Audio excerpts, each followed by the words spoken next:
Hello friends, మనకు సమ్మర్లోనే దొరికే గంగవల్లి ఆకు టమాటో కర్రీని రెడీ చేసేద్దాం రండి. దానికోసం 3 కట్టలు గంగవల్లి ఆకుని తీసుకొని ఇలా నీట్గా వాష్ చేసి పెట్టుకోండి. దానికి సరిపడా టమాటోస్ని కూడా తీసుకోండి.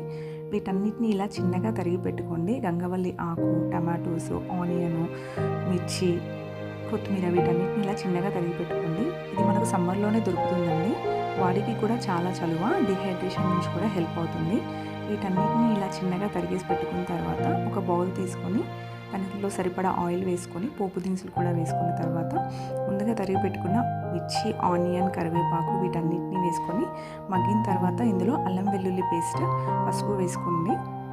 ముందుగా టమాటోస్ వేసుకొని కాసేపు మగ్గించుకోండి. మగ్గిన తర్వాత గంగవల్లి ఆకుని కూడా యాడ్ చేసి బాగా మిక్స్ చేసి మరో 5 నిమిషాలు మగ్గించండి. ఇలా పూర్తిగా మగ్గిపోయిన తర్వాత రుచికి సరిపడా కారం, సాల్ట్ వేసామంటే అయిపోతుందండి. ఫైనల్గా కొత్తిమీర వేసేసుకుంటే టేస్టీ కర్రీ రెడీ అయిపోయింది. Thank you for watching guys. Subscribe our channel.